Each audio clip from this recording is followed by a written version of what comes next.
Voy a recibir con muchísimo gusto, lo voy a decir correctamente para no ofender a nadie, al diputado canario José Carlos Mayea, que viene ejerciendo la senatura desde el año 2020. Estuvo muy poquito en la Cámara de Diputados, pero como ustedes saben, Danilo Astori, por cuestiones de edad y de salud, no está ejerciendo allí, o no está ocupando su banca, y Mayea ha sido más senador que diputado. ¿Estoy en lo correcto, José Carlos? ¿Me expresé bien?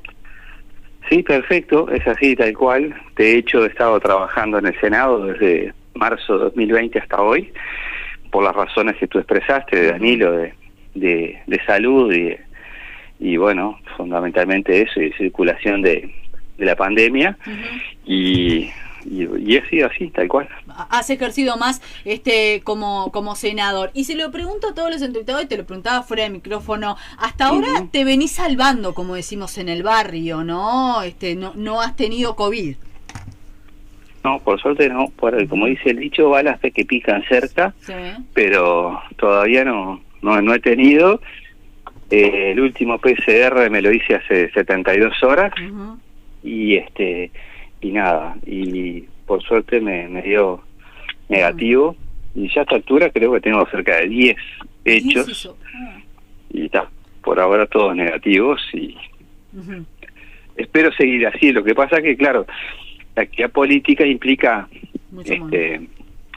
contactos, ¿no? O sea, con la gente, mano a mano y demás, y en este caso, con una cepa que tiene tanta capacidad de contagio y de viralización de la misma, estás un poco expuesto. Yo ayer tuve, por ejemplo, de noche una charla en el Pinar, por el tema de la LUC. Sí. Y bueno, eso siempre estás ahí potencialmente expuesto, aunque uno, bueno, se tiene que cuidar y se cuida.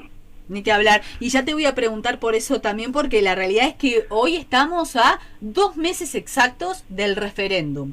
2 meses. El 27 de marzo los uruguayos deberemos definir si derogamos esos 135 artículos o si la LUC queda como está. Pero me quiero meter antes en este intercambio que se dio por ahora a través de Twitter, en lo que refiere a concursos y accionar de la Administración Nacional de Educación Pública. Cuestionaste en Twitter anuncios, señalaste que este gobierno ha abundado en anuncios y en la concreción muy poco, precisamente de concursos o de otros accionares que se anuncia que se van a hacer, pero que después se pierde el hilo si se hace o no se hace. ¿Estoy en lo correcto? ¿Qué fue lo que te llevó a vos, José Carlos, a plantear esto a través de Twitter?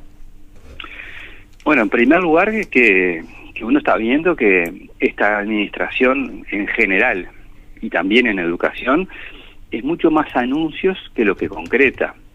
A ver, ahora el mes que viene el presidente de la República va a hacer un balance de este año y anunciar lo que viene. Y bueno, el año pasado, el 2 de marzo, anunció una cantidad de obras, y la única que llevó adelante ya la tenía firmada antes de hablar, que fue lo del puerto. Y después prácticamente todo lo que dijo quedó en anuncios durante todo este año. Y en este caso, en el comunicado oficial de la ANEP, el profesor Robert Silva anuncia que se van a hacer concursos y demás, y en los considerandos dice una cosa que es una picardía. Dice que hace más de una década que no se hacían concursos. Y eso es falso.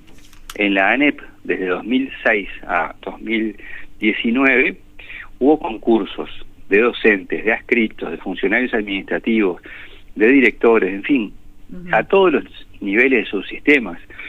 Antes había concursos, antes de 2005 sí había, pero muchísimos menos, y durante los gobiernos de Frente Amplio se pasaron a ser interinos a efectivos una enorme cantidad de docentes, muchísimo más que antes. Que faltaron concursos es verdad, y los que faltaron, dentro de los que faltaron, están los inspectores de asignatura, pero no es que faltaron solo en la época del Frente. Hace 30 años, en algunos casos, que no hay concursos, y por lo tanto es un debe de las administraciones del Frente y de cuando el doctor Silva era el secretario general de CODICEN. Por lo tanto, eso realmente era intentar, una vez más, llevarle responsabilidades de la lentitud de la gestión propia a la administración anterior, y además lo que el comunicado dice, es decir, la resolución, más allá de toda la parafernalia, lo que dice es que se va a crear un grupo de trabajo que tiene 90 días para elevar una propuesta de un calendario de concursos. Que uno está de acuerdo en que haya un calendario de concursos, pero se crea una comisión de trabajo, y comisiones de trabajo, grupos de trabajo, en el Estado hay decenas y decenas. El tema es que cuando vos no tenés nada concreto que anunciar, mejor no anuncies nada, que anunciar algo que se va a suceder dentro de 3 meses, un dictamen, si no postergan la resolución de la comisión, y que después eso va a tener realmente andamiento a fines de este año, el comienzo de todo este periplo, y cuando lleguemos a fines de este año, ya vamos a estar en la mitad de este gobierno. Por lo tanto, se va a pasar la mitad de este gobierno en anuncios de cosas que se van a hacer sin concreción alguna.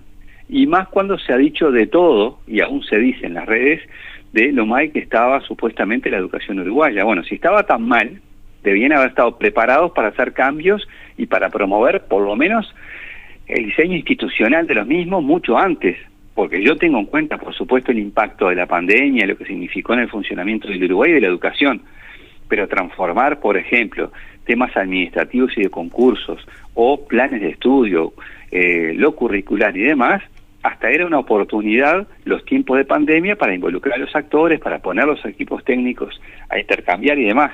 Sin embargo, eso no se ha hecho. Y a tu entender, o en el análisis que vos haces, ¿por qué no se ha hecho? Primero, porque no estaban preparados para llevar adelante los cambios que anunciaron. Es decir, a veces es muy fácil anunciar cosas en campaña, pero la cuestión después es comprometerlas y hacerlas. Doy un ejemplo. Cuando se habló de hacer 130 liceos de tiempo completo y focalizar en digamos, o hacer énfasis en los liceos de las zonas de mayor vulnerabilidad social, uno estaba de acuerdo en los titulares, pero ahora resulta que todo ese anuncio quedó en 8 liceos UTU, porque es una cuestión media combinada, de las experiencias María Espínola, que se aplicaron en Flores y en otros lugares del interior, donde además, primero, desde el punto de vista de la matrícula, es muy poquito alumnado, y segundo, en ningún caso son de contexto crítico. Y este segundo año se anuncia que van a haber 29. Y si mi memoria no me falla, en todo el periodo aspiran a llegar, creo que a 60. Entonces, entre los 138 liceos de tiempo completo que anunciaron en campaña, y que además iban a especialmente tener foco en los de mayor contexto socioeconómico crítico, a los 8 que hicieron hasta ahora, en el segundo año de gobierno, ya terminado, hay una distancia muy grande. Entonces, creo que en realidad, no tenían los planes previamente elaborados, no tenían, digamos, la experticia y el equipo para llevar adelante los cambios. ¿Esto no puede ser respondido por el tema de la pandemia que vino, sacudió y requirió que algunos fondos económicos fueran destinados precisamente para atender la emergencia? Bueno, en realidad se recortó fondos económicos. Es decir, si uno mira el presupuesto de la educación hasta el año 2020 y el presupuesto que votó el actual gobierno, hay una reducción de recursos para la educación. Por lo tanto, lo que hubo fue un recorte por ese lado. Y en segundo aspecto, por supuesto que hay que tener en cuenta la pandemia y su impacto. Eso es, no tenerlo en el análisis sería, desde el punto de vista intelectual, deshonesto. Sí.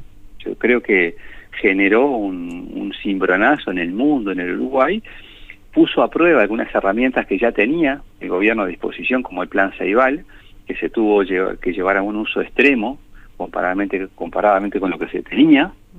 Pero bueno, también es cierto que, insisto, si vos querés cambiar planes de estudio, dialogar con los docentes, con los estudiantes y demás, pero llevar adelante esos cambios curriculares y administrativos y de concursos y demás, no precisás las clases presenciales, pasan por otro lado esos cambios, no por si das las clases a distancia, si estás presente o no. Y es más, digo, uno de los debes que se señalaban era que todos los años elegíamos los docentes las clases para el año siguiente. Si vos te encontrabas a fin de año, decía, bueno, ¿dónde elegiste? Bueno, me toca en tal lado, en tal otro. Bueno, eso era así. Durante los gobiernos del Frente se intentó cambiar con más tiempo eso, que en vez de ser cada año, sea cada 2, 3, no se logró eso, se señaló como un error que yo comparto, pero ahora van 2 años enteros y se mantuvo el mismo sistema de elección que estaba con el Frente. Y en los planes María Spínola, que esta administración habla para arriba y para abajo, ¿sabe qué plan de estudios tiene? El plan de estudio 2006, que se llevó adelante los gobiernos del Frente, más algunas cositas más que hace a áreas complementarias, pero es el mismo plan de estudio de 2006. Entonces, cuando vos basaste años de crítica al sistema educativo anterior y pasan 2 años y aplicas el mismo, yo entiendo el contexto de la pandemia que explica muchas cosas, pero los cambios curriculares, bueno, se ve que no eran tan malos, ¿no? Bien. ¿Por qué planteás en Twitter que hubiese estado bueno establecer desde una primera instancia un mejor vínculo con los funcionarios de la ANEP para lograr intercambiar con quienes tanto respaldo han tenido en las últimas elecciones? Porque allí la ANEP lo que anuncia precisamente es un grupo de trabajo. ¿Qué entendés? ¿Que estuvo demorada esta decisión o que en definitiva también esta resolución que comunica la ANEP no involucra como tiene que ser a los funcionarios? Eso último, en primer lugar porque primero hubo elecciones en el CODICEN y la lista que presentaba candidatos vinculados a los gremios tuvo el 70% del respaldo de los funcionarios de la ANEP, no de los sindicalistas, sino de todos los funcionarios de la ANEP, voten a lo que voten, primer cosa.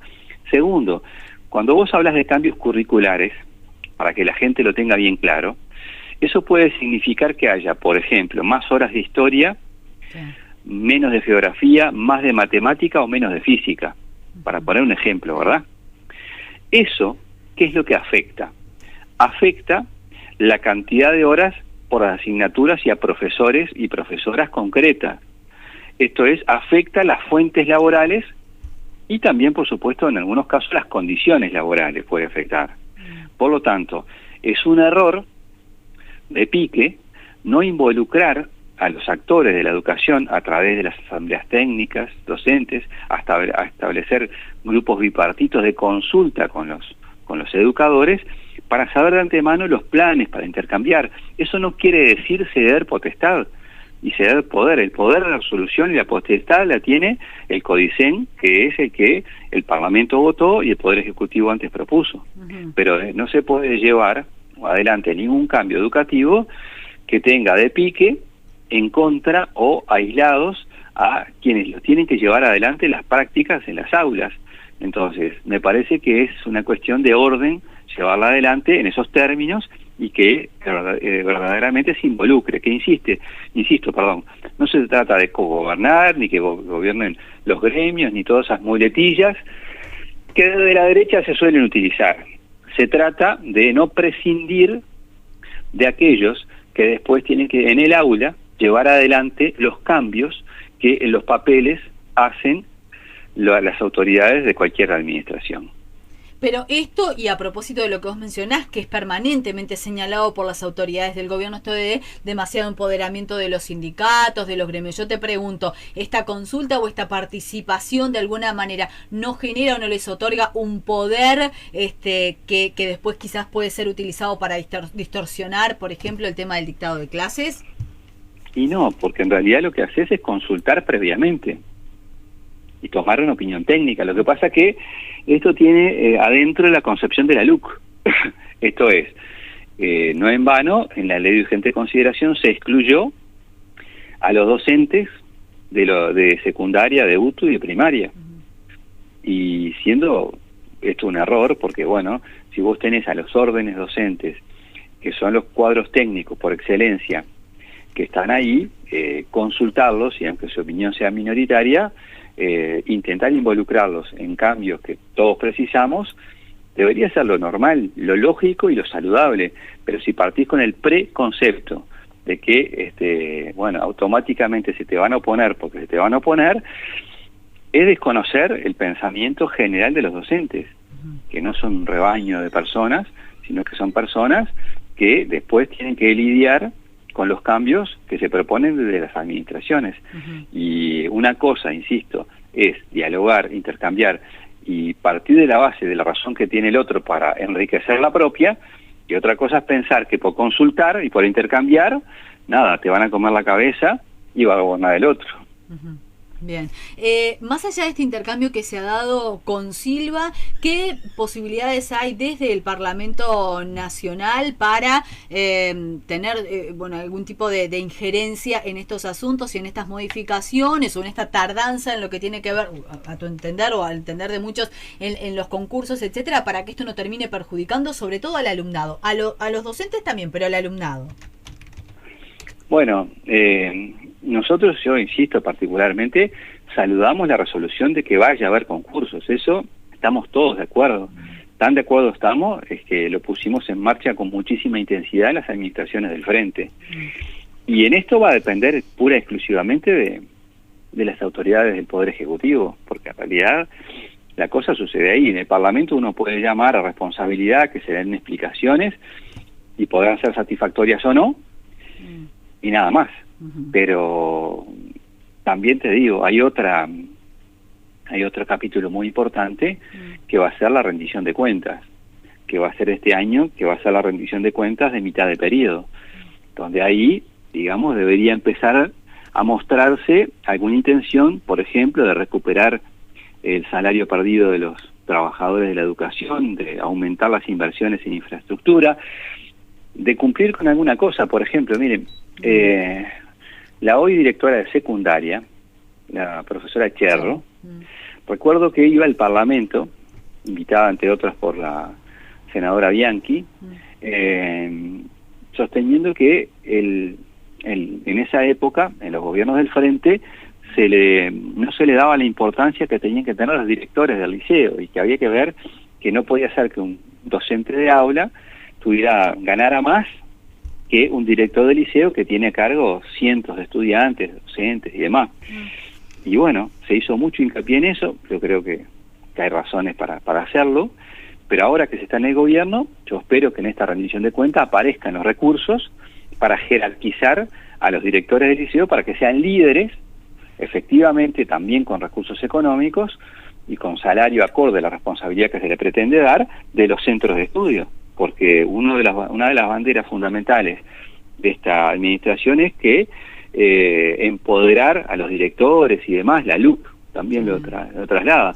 Bueno, ahora hay que ver si en lo presupuestal, lo que se dijo cuando estaban en la oposición, se cumple. Es esa una oportunidad muy grande a nivel parlamentario de comprobar la distancia que a veces hay entre lo que decimos y lo que hacemos, ¿no? Bien, y en esa distancia también hay una cosa que los comunicadores tenemos muy presente, que es el archivo. Y yo en este momento no recuerdo, pero hay promesas muy puntuales en cuanto a la recuperación salarial en los distintos sectores. Entonces, digamos, más allá de la voluntad política, que obviamente siempre termina rigiendo en este tipo de casos, hay compromisos puntuales en cuanto a la recuperación salarial de los públicos, ¿no? Claro, por eso digo, eso hay que hacerlo. Lo que sucede que hay un hecho inevitable. Esta administración dijo que cuando terminara el periodo se iba a recuperar el poder, digamos, adquisitivo del comienzo de la administración del Frente. Lo que nunca dijo es qué pasaba con lo que se perdió en este año y lo que se va a perder durante el año 2022, 23, 24. Es decir, prometen llegar al final con recuperación con respecto al principio, pero todo lo perdido en estos años no te dicen cómo se va a solucionar.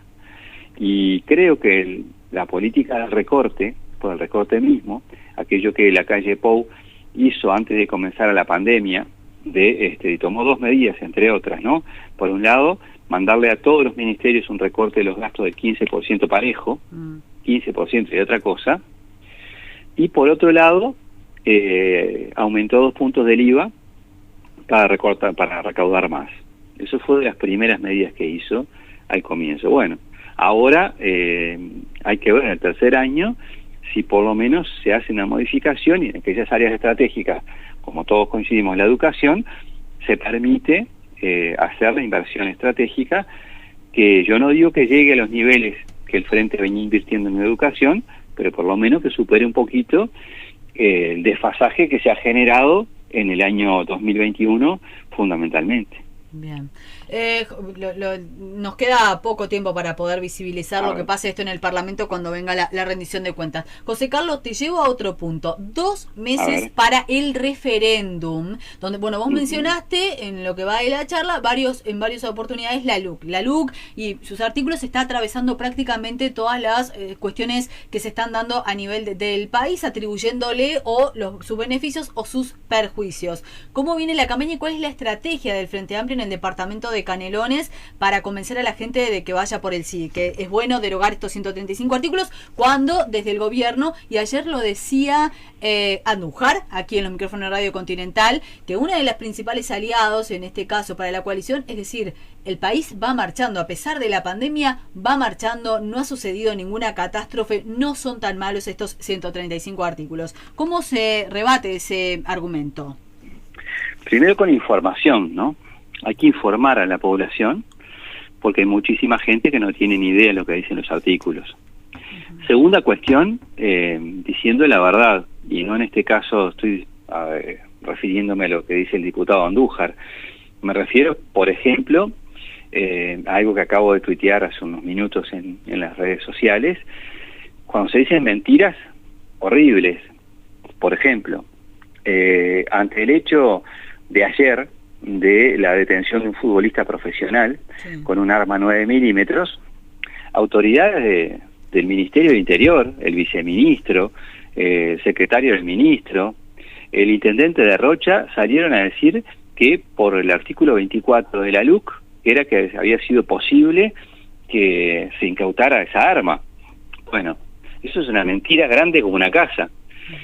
¿Por qué? Primero, porque a todos los que manejamos un auto lo sabemos, o lo hemos visto, no precisamos manejar un auto, que hemos tenido muchas veces controles de vehiculares que te paran y te dicen con tono muy amable, queremos saber, que le pide los documentos. A mí me ha pasado en este gobierno, en el gobierno de enfrente, en todos, y le he dado mis documentos y después siga y todo lo más bien. Es decir, es mentira decir que eso se hizo porque la LUC lo habilita y que si lo derogás no pasa más. Es mentira. Es mentira, y lo que te llama la atención es que mientan sabiendo que es mentira.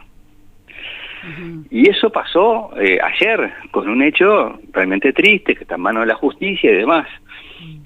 Antes de ayer, un diputado también señaló que el tema de la horrorosa violación de una joven por un grupo de hombres, se pretendía, digamos, si se votaba la LUC, iban a cambiar artículos vinculados a esa figura delictiva de la violación, y es falso.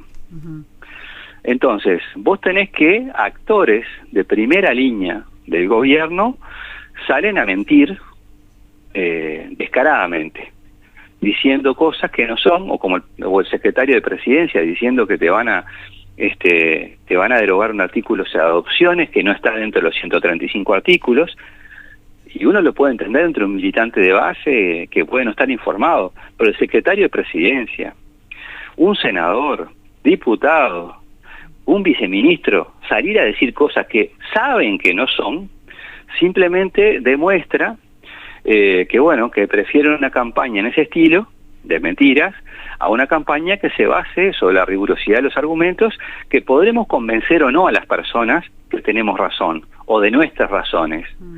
Pero lo que no se puede decir es lo que no pasa, y bueno, eso pasó ayer y hoy. Hasta hoy siguen repitiendo ese tipo de cosas que saben, no me refiero a la gente en general, me refiero a los actores, que eso no es así. Entonces, el Frente Amplio como estrategia, va a tener que ir con la verdad, va a tener que ir a discutir, va a tener que conversar, va a tener que hacer barriadas, va a tener que hacer actividades muchos mano a mano y recorrer y trillar particularmente el interior del país, y es lo que vamos a hacer barrio a barrio. Yo lo digo, ayer estuve en el Salón Mallorca, en Pinar Norte, con un grupo de personas y estuve charlando 1 hora y algo. La semana que viene voy a estar en Bella Unión y Salto, y bueno, así vamos a estar conversando con la gente, diciendo las cosas que se ponen en el referéndum y que la gente después decida. José Carlos, a propósito de lo que vos mencionabas, este famoso artículo que, si yo mal no recuerdo, es el artículo 24, ¿no? Sobre el tema de Izquiapacase. Yo te consulto, vos estás diciendo que algunos artículos de la LUC de alguna manera plantean cosas que ya se aplicaban, porque el artículo 24 dice: queda asimismo habilitado el registro de personas, de vestimenta, equipaje y vehículo en busca de armas, drogas o objetos robados en el marco de procedimientos policiales preventivos rutinarios y del personal militar en circunstancias del cumplimiento de las tareas encomendadas por la ley 19.677 del 26 de octubre de 2018. Este artículo está en la LUC. El Frente Amplio lo quiere derogar, pero ese artículo, entonces, lo que vos estás planteando es que no plantea ninguna innovación. Lo que planteo básicamente es que ese tipo de artículos son sobreabundantes, y lo que te hace, lo que pasa como hecho fundamental es que ese tipo de cuestiones se plantean como innovaciones, como cosas que nunca antes pasaban, y pasan efectivamente. Es decir, ese artículo lo que hace es modificar el artículo 59 del Código de Proceso Penal, facultando al personal policial y militar para realizar registros personales de equipaje o vehículos, ya no de quien se hallara legalmente detenido, sino de las personas, con indicios y demás. Ese tipo de cuestiones que se venían haciendo, digamos, con sospecha, con actividad judicial, con demás, tiene que hacerse efectivamente en el marco de las competencias de la policía. Pero decir que eso es nuevo y que lo permite este tipo de artículo es una locura. Además, insisto, la gente puede actuar libre y llanamente en el marco de la ley vigente anterior a la LUC y atenerse a ese marco legal para que pasen más o menos las mismas cosas. Lo que sucede que es cuando se pone un marco legal en el contexto, además de otros artículos que tiene la propia LUC, lo que se hace, en algunos casos, es habilitar y dar discrecionalidad a la policía con respecto al ciudadano común. No en este tipo de casos, porque yo me imagino que algunos de ustedes conocerán algunos audios que ya circularon ayer de policías señalando que había un trabajo de inteligencia previo y que en ese auto en específico se sospechaba que venía un arma. Yo lo escuché ese audio, y es un audio entre policías. Por lo tanto, no es una cosa casual como se hacía, sino ahí hubo un trabajo previo de inteligencia y demás que me parece fantástico que haya existido, y eso es lo que tiene que suceder. Por lo tanto, a mí lo que me parece medio desproporcionado es asociar este tipo de actividades que la policía hace por cometido propio a un artículo que no lo dan específico. Ahora, en términos generales, ¿entendés que la LUC sí le da una posibilidad mayor a la policía a la hora de actuar, que le genera mayor respaldo y seguridad que por ahí el que tenía en los últimos tiempos en los gobiernos del Frente Amplio? No, yo creo que eso es un discurso que ha elaborado el gobierno y que yo no comparto. En realidad lo que establece la LUC es un marco legal peligroso para el ciudadano. ¿Por qué? Porque uno puede decir, a ver, por definición, la ley es general y abstracta. Por lo tanto, el marco legal que se utiliza hoy de una manera, con las potestades que se dime y que se tiene, le da a las personas menos garantías en otras circunstancias. Es decir, los marcos legales, reitero, al ser generales y abstractos, dice, bueno, yo voy a aplicar esto hasta determinado límite, pero la redacción te da potestades de potenciales abusos de autoridad por parte del Estado frente al ciudadano común, no ya a un delincuente, sino al ciudadano común. Y lo que nosotros creemos es que los artículos de la LUC que refieren al marco de seguridad no hacen darle más seguridad, porque ese tipo de artículos ni de leyes cambian las condiciones de seguridad, sino lo que hacen es generar un marco que en realidad, pretendiendo demostrar la idea de mayor seguridad, lo que hace es darle al Estado posibilidades de arbitrariedad que realmente al ciudadano común lo puede dejar desprotegido. Pongo un ejemplo, la no intervención en determinado momento de otro poder del Estado que es la Fiscalía. ¿Por qué la detención de 4 horas? ¿Por qué se cambia? Y así, otra serie de artículos de la LUC, que bueno, uno puede comparar, hablar y demás, y que cambian algunas de las cuestiones que se veían trabajando en el Uruguay y que habían sido aprobadas por acuerdo de todos los partidos. Y esto se aprobó a la carrera, entre gallos y medias noches, al comienzo de una pandemia, sin debate legítimo democrático, en el sentido de intercambio profundo y fluido, sino por un formato de urgente consideración.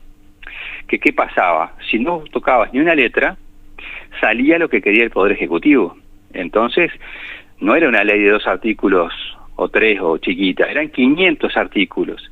Y por lo tanto, digamos, se utilizó una metodología que forzó a extremos la interpretación de la ley de urgente consideración y puso contenidos que no tuvieron el suficiente debate, ni intercambio, ni la capacidad de mejorar. Y lo digo desde una posición proactiva del Frente, porque el Frente votó en contra de la ley en general, votó a favor 247 artículos, votó en contra otros 94 artículos que no están dentro de los impugnados, y los impugnados son aquellos que se encontraron más negativos para la sociedad.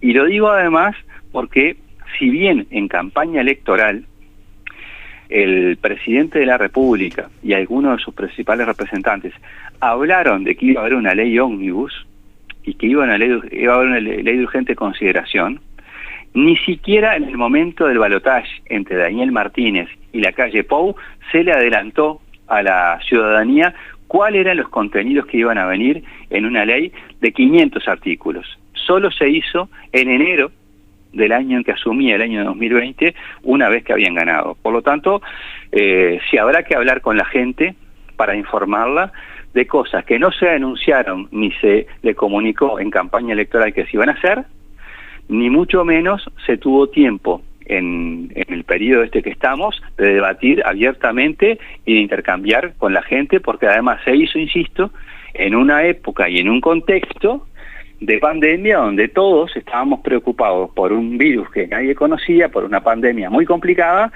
y por la vida, los contagios y el trabajo. En ese contexto se aprobó la ley de urgente consideración y lo que no esperaban era que 800.000 personas dijeran esto así no va y queremos tener la última palabra, porque lo que va a ir a referéndum no es el gobierno de la calle Pou y sus socios, es una ley, o mejor dicho, 135 artículos de una ley que creemos que son negativos para la sociedad.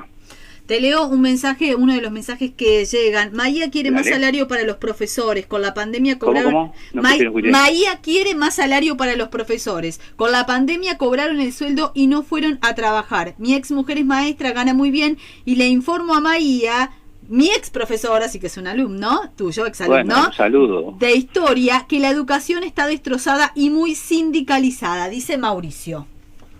Bueno, primero Mauricio, un abrazo, porque bueno, uno ha tenido exalumnos por todos lados, y que cada uno tenga su idea, su partido, y todos distintos, o el que fuera, ¿no? Está súper bien. Bueno, no coincido primero el punto de vista, ¿no? Porque considerar que no estar en el aula es no trabajar, es un error muy, muy grande, ¿no? De hecho, a fin del año 20, las autoridades cambiaron la forma de evaluación y pasaron de, por ejemplo, los estudiantes, en vez de tener 3 bajas para pasar al año siguiente, pudieron pasar con 6 bajas y demás, y flexibilizaron los márgenes de pasaje de un grado a otro, cosa que yo personalmente estoy muy de acuerdo, porque los estudiantes no tienen la culpa de que el contexto de pandemia haya existido, pero yo creo que los docentes en las tareas desde lo virtual trabajaron muy bien con una herramienta que fue el Ceibal, que la puso en marcha Mauricio, el doctor Tabaré Vázquez, los gobiernos del Frente Amplio, y que si no hubiese existido, hubiese sido aún mucho más complejo para el Uruguay haber llevado, digamos, una tarea de educación en un año en que no se podía estar en clase por razones de salud. Y bueno, eso puede ser siempre opinable, pero creo que es así. Y en cuanto al salario de los docentes, le digo que de la época que él era estudiante mío, capaz que hace 1000 años atrás, los docentes ganaban salarios horribles, bajísimos.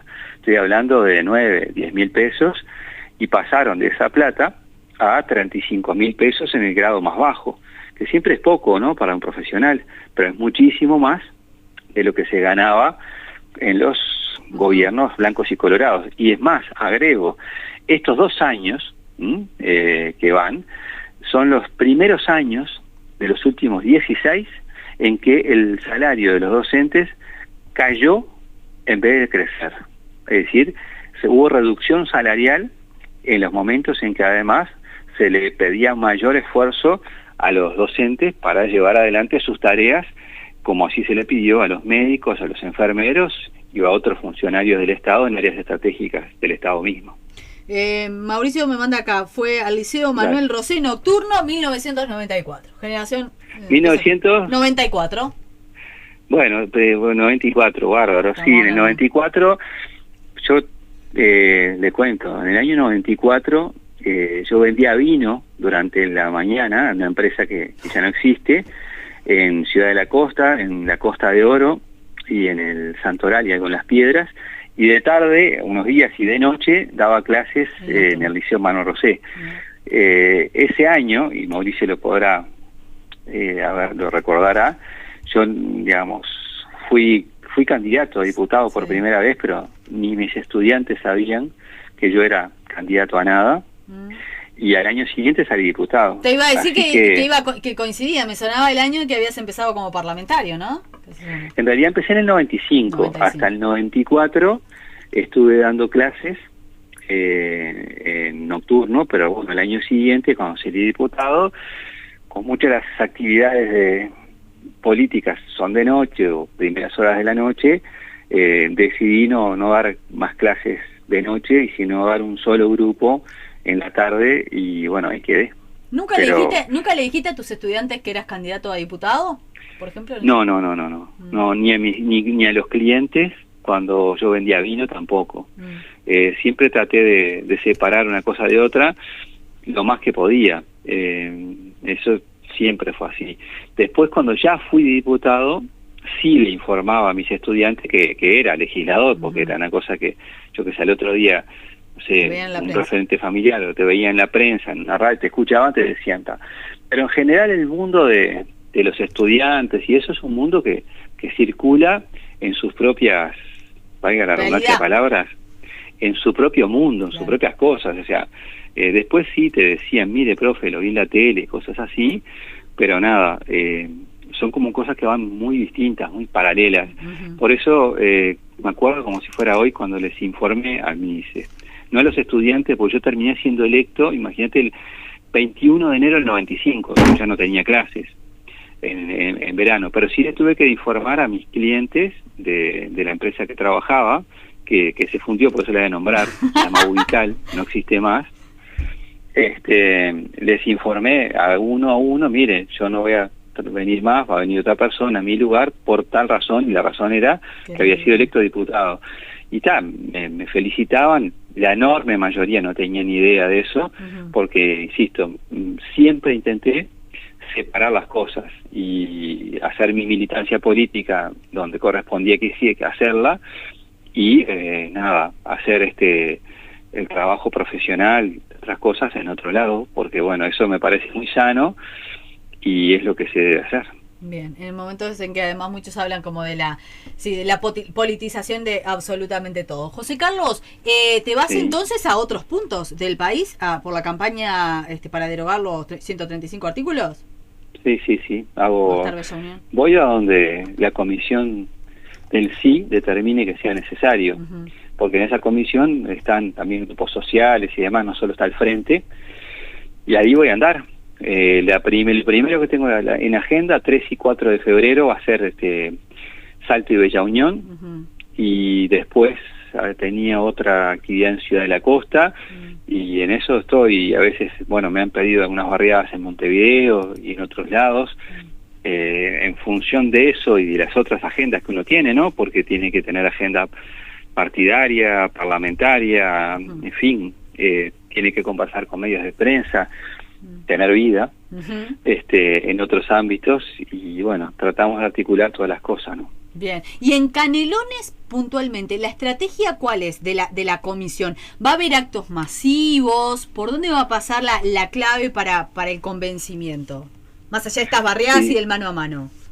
Bueno, yo creo que el mano a mano y las barriadas es lo más importante. Los actos masivos me los imagino más espaciados y cerca del 27 de marzo, hasta por razones del impacto que ha tenido en la vida cotidiana de la gente la pandemia, ¿verdad?